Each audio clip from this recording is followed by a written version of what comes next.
Yeah, I'm Paul de Marinis, and I've spent most of my career making noises with one kind of material or another.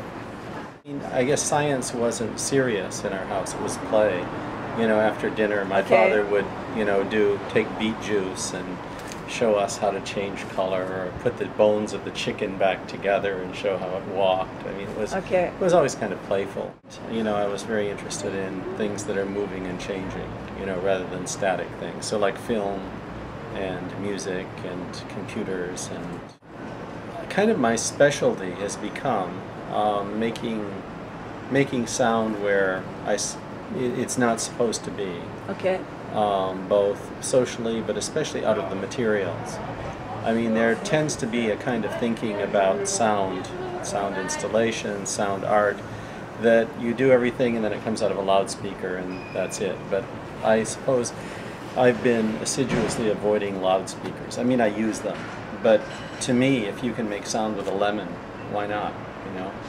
Or a pickle. Since Raindance is one example, or the piece with flame loudspeakers is another, where the fire is the loudspeaker that transduces electricity, so you have these speeches of dictators coming out of fire. Piece called Gray Matter that turns your flesh into a loudspeaker with high voltage. A little bit painful, but you can play beautiful music. So on. So yeah, using lemons and peppers and pickles to make sound, or living human flesh, things like that. I mean, there's all kinds of stuff that goes on in reality that has never been studied or capitalized by science or technology, or so all of these things exist. And how they work. I'm not a scientist, so I couldn't say exactly how they work, but along the way I've discovered some, and then I've found others.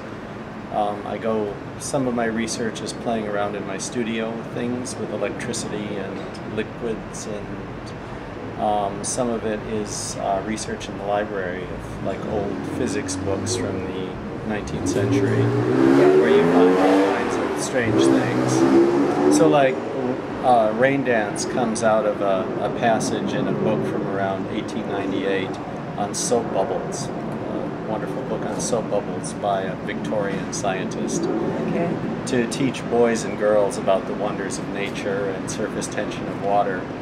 And so that was kind of the source of this physics of that piece. And so on, yeah.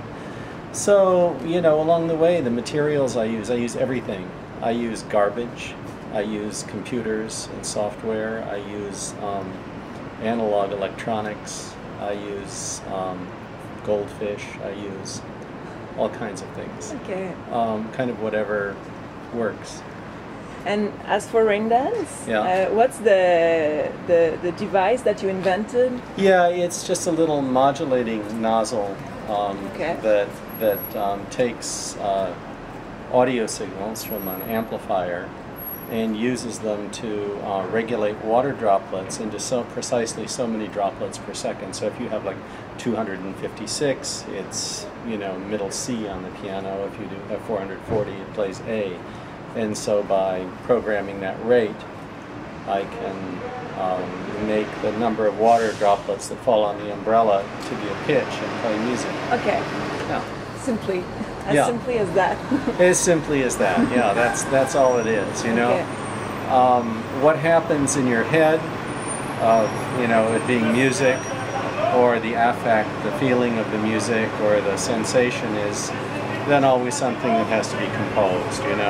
It's an outdoor piece, anybody can do it, it's different than something that requires an expert and is in a concert hall, so you compose with the whole range of materials and possibilities. When I say compose, I mean put it together, that's all it is. Yeah, like a construction. You construct an experience. So, yeah, that's all we do. Artists are just a small corner of the entertainment industry, a very small corner. Yeah, you can see it like that. Yeah.